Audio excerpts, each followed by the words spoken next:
Fucking.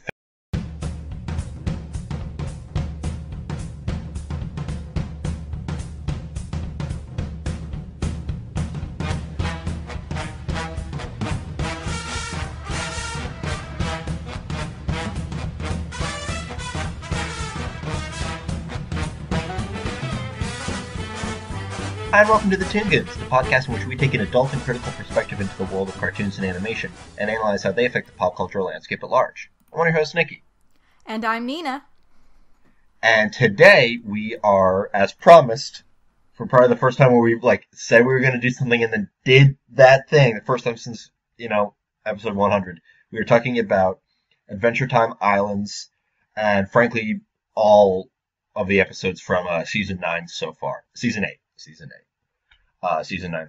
So we've first got some news, because a lot dropped right after we recorded the last episode, so let's get in on it. You want to talk about the big thing?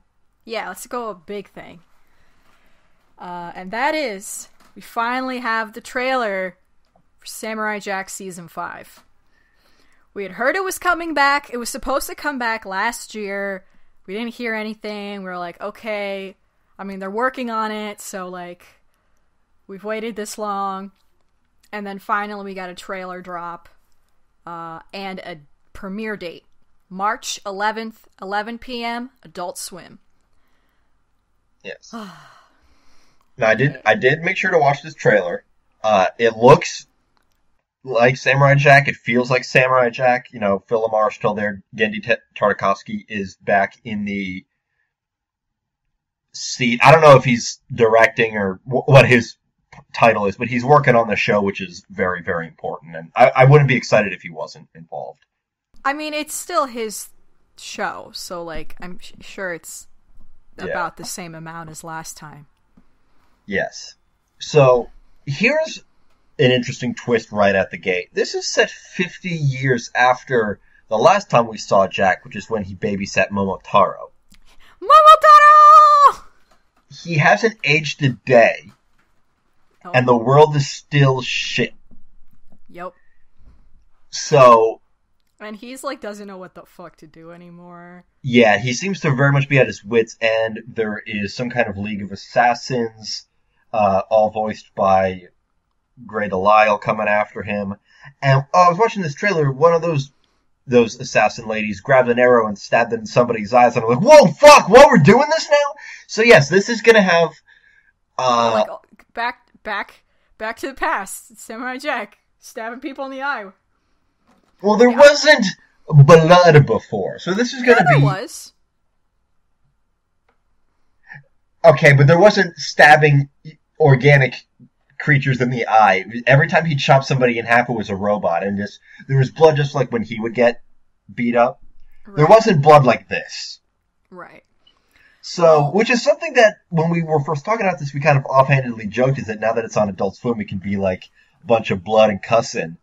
But it turns out, it is going to be more violent this time around, which frankly, I don't think it's going to be incongruous. It was always a pretty heavy show.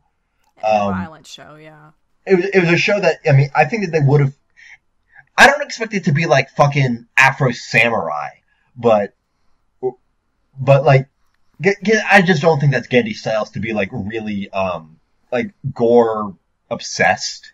Yeah, Samurai Jack is still very stylized and elegant, but violence has always been a big part. One thing that they're doing is the Assassin's Guild, they seem to be a bunch of little Aku clones, and I suppose they're going to be taking the place primarily of Aku, since, he's no longer with us.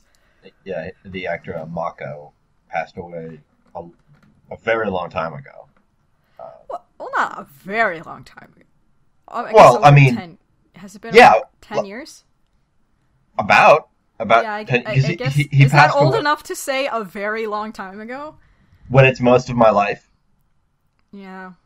Yeah, he passed away during the airing of season 2 of Avatar: The Last Airbender. Right.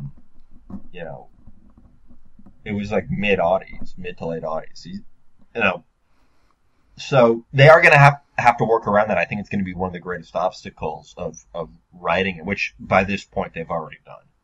The season is all written by this point. And if it's premiering March 11th, it's almost certainly done.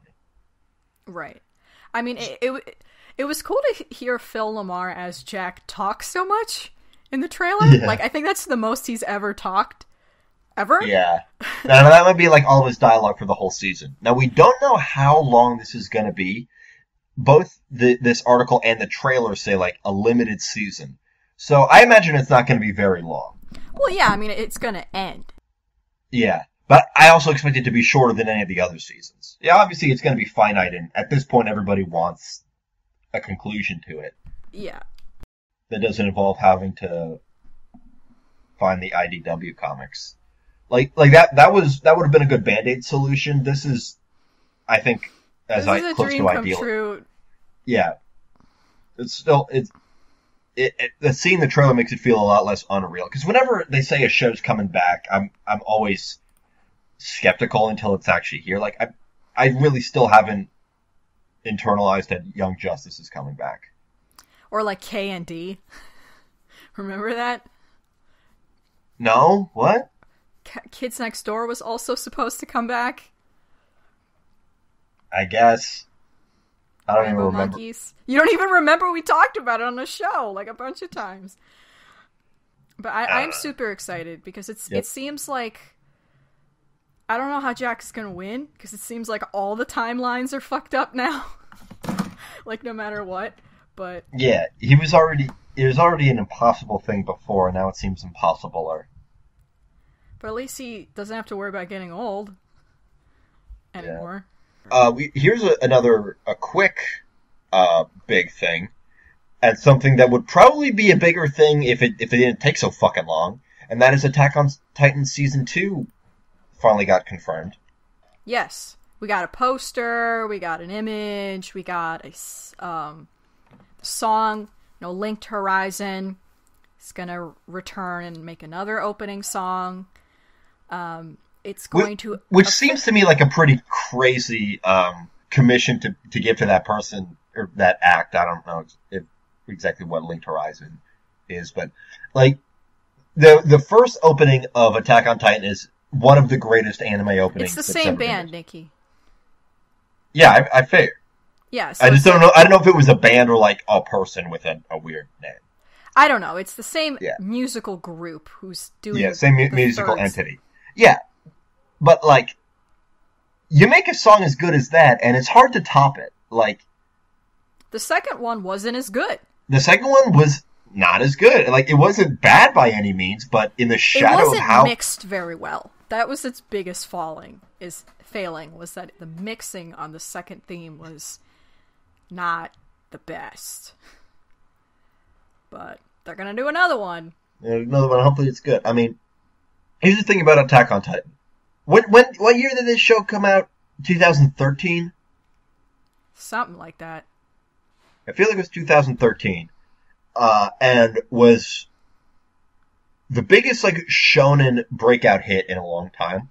It's the biggest anime thing that came out in a long time, period, internationally and in Japan. Yeah, in fact, we mentioned this earlier last month, like, only just now eclipsed by Yuri on Ice. Before that, Attack on Titan was, like, the biggest thing to come out of Japan. Right. And, like, there was a lot to like about the show, but the more and more I think about it, the more I think that it was kind of crappy. Yeah. Like, I was fucking entrangled the whole time I was watching it. I was like, partially that's because of they were very good at cliffhangers. They're like, every time I'm like, you know what, maybe I'm done for tonight. I'd be like, no, I gotta find out what happens next. Turns out 6 minutes of actual shit, and the remaining 14 minutes is just recapping what we already know. I mean, the show has a lot of potential, and I still think that its premise is stellar. I think that its world is very interesting, and there's a lot of cool stuff that they can do with that. They just have to actually do it this time. And right. I mean, I read ahead in the manga for a bit, and there is some interesting stuff coming up, but like a huge part of the whole premise is that, once the cat's out of the bag as far as what the fuck is going on, the cat's out of the bag, and they're going to try to milk it for as long as possible. I'm not caught up on the manga. I was caught up on it, like, back in 2013. So, Yeah. A lot has probably happened. But yeah, I mean, we have a date. It is going to air Japanese TV and simulcast April 1st. I'm assuming Crunchyroll's on that tick because they were last time. Funimation simulcast. Yeah, fun. Oh, are they going to do a dub simulcast this time? I don't know. I think maybe Funimation just has the rights. Funimation doesn't do simulcast. They only do dubs. So it would be Crunchyroll would be the sub simulcast, and then about a week later you would get the dub episode. I'm just reading what it says in this article. Officially returns to Japanese TV on April 1st, and Funimation's simulcast will debut on the same day. All right.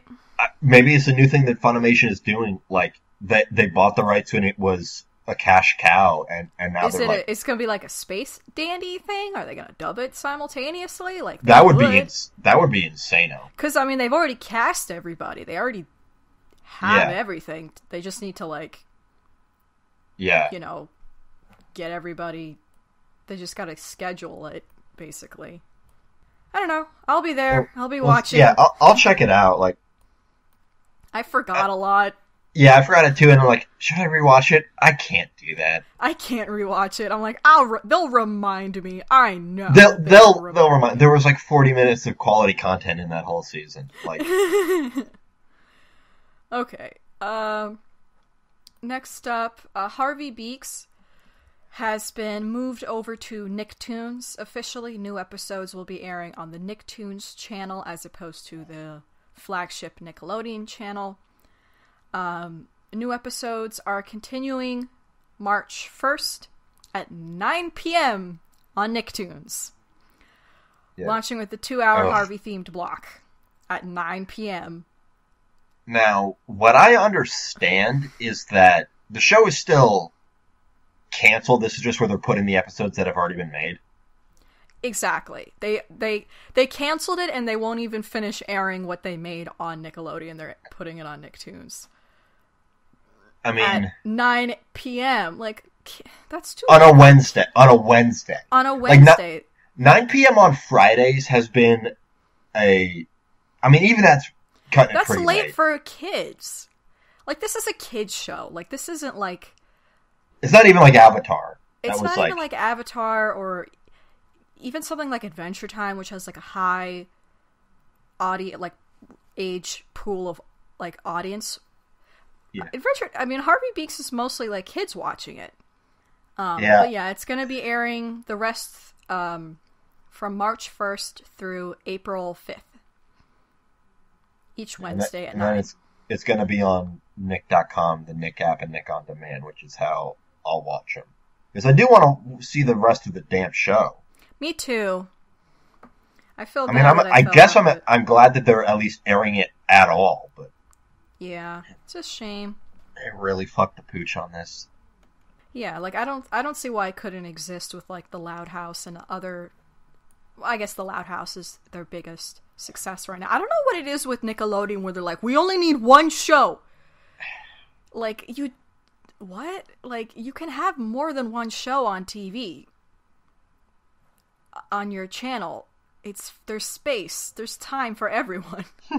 Like, I get that the Loud House is incredibly successful and that it's a wonderful show. That's great. I get that everyone still loves SpongeBob. That's great. I don't understand why that means we can't watch anything else but SpongeBob and I guess now the Loud House.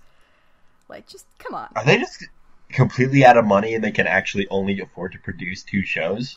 Guess what it fucking seems like with these clowns. But they just opened up a brand new studio. Remember, we reported on Yeah, I know.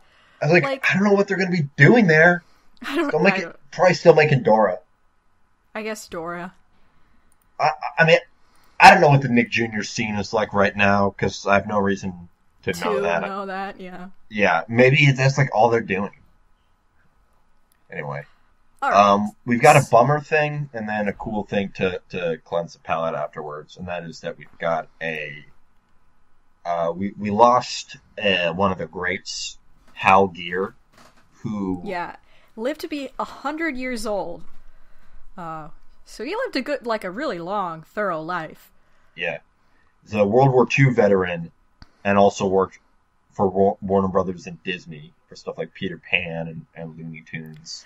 And interestingly, he was a special effects specialist when it came to animation. Like, typically when we talk about the greats in animation, we talk about, character animators.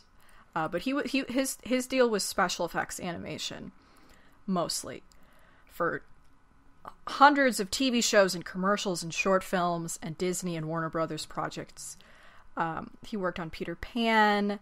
He worked with Ub Iwerks. He worked on Looney Tunes, Merry Melodies, The Bugs Bunny Show, some TV specials including the Looney Bugs Bunny movie and 101 Rabbit Tales. 1001. 1001 Rabbit Tales.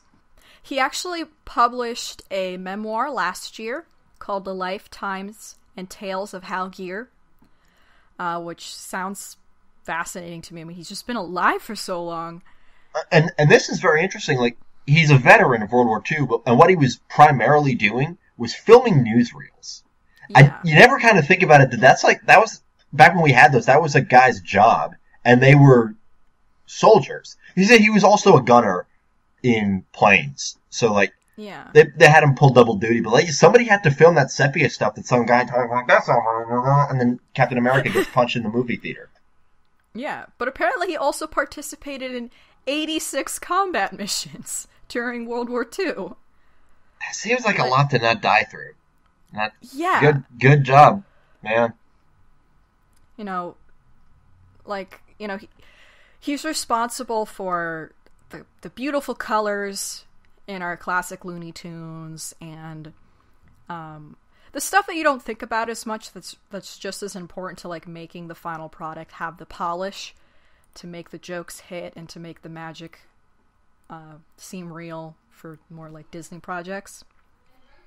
So, it's a sad thing to lose someone in the industry like that, but it seemed like he had a very long, loving life. He survived by quite a large family.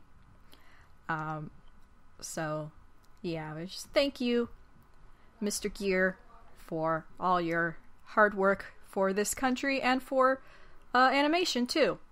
Okay, and last but not least, we have something a little more... I actually found something else to talk about after this one. Oh, okay. So, not last, we have a casting announcement for the upcoming Netflix animated series Magic School Bus Rides Again, which I did not know was happening. Yeah. In which, I don't know. In which Kate McKinnon is going to be cast as Miss Frizzle. I think that's that's a good casting. Inheriting it from Lily Tomlin, who whatever voiced the character for a long time. Well, she was always Miss Frizzle. Yeah. Yeah. Originally announced as the Magic School Bus 360 Degrees in 2014. Please, thank you for not calling it that and changing Magic School Bus Rides Again, which is a lot better for a lot of reasons. So, do we know when that is coming? Not yet. All we know is that Stu Stone, the original voice of Ralphie, has described the project as top secret, involving returning players and celebrity cameos. So, there's a lot of the surprises waiting there, I guess. You can watch all of the original Magic School Bus already on Netflix, which I might do just a little bit, to remember what it's like. Yeah, I don't think I could watch the whole thing, but I could definitely watch 4 episodes. There's still the books. I don't know if they published new books, but probably not. But yeah, this is really cool. I'm very excited to see Kate McKinnon do a voice role as a crazy science lady. That's going to be super fun. And the other thing that I saw earlier and just now remembered, let me link this to Nina, is that another Netflix show is that we're getting an animated Castlevania, but not that dumb shit that we talked about before. Yeah, I was going to be like, it's not by that dumb guy, right? No. Are you sure? Did you double check? Oh wait, no, it is the same guy. Yeah, it's the same guy. It's Addy Okay, what? This is, oh my god. So this fucking dude, okay, we talked about this a long time ago, this guy, Adi Shankar, who makes, like, fucking alternative adaptations, probably with licenses that they don't care about. Like, we heard that he was making some kind of, like, bloody and edgy Castlevania thing, and I'm like, that sucks. And now it's gonna be fucking Netflix original series with 2 seasons already ordered. Well, maybe it'll be good. Let's hope so. Yeah, so the first season's launching this year, second season's launching 2018. We still don't know when. Sometime this year. Sometime this year it's happening.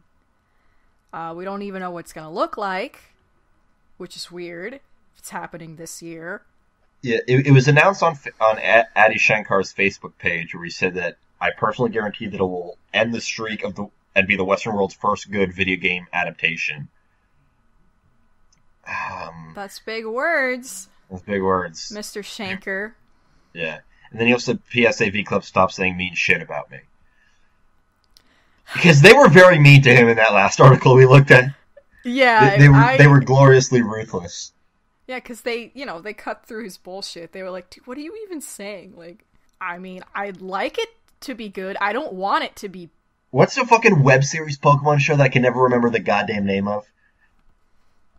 Legends? It's got like a generic sequel subtitle. Chronicle. It's not Chronicles, that's something different. Generations? Generations, yeah. Yeah, that was pretty good. That was very good.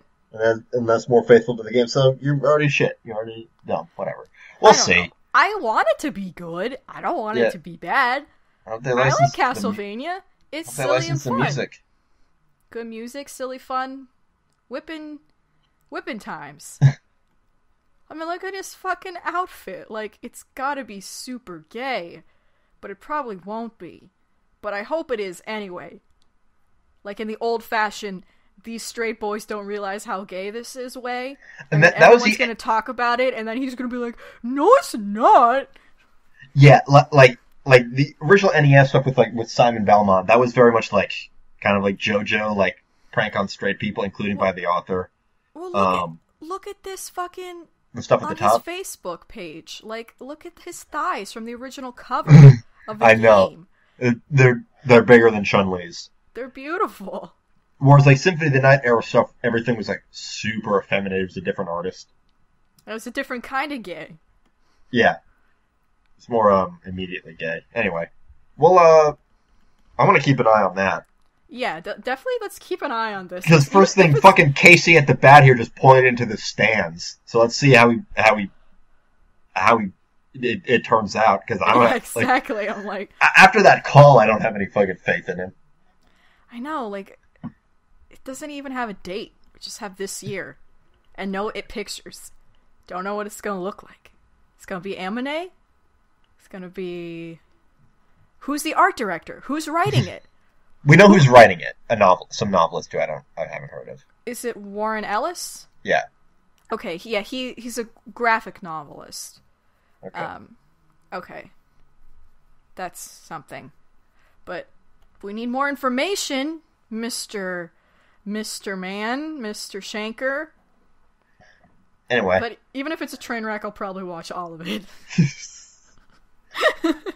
As long as it's not a boring train wreck. Yes, that's the worst thing it could be. If you turn Castlevania into a boring train wreck, you just need... I don't know what you're doing with your life. Okay, I'm done. Alright. So,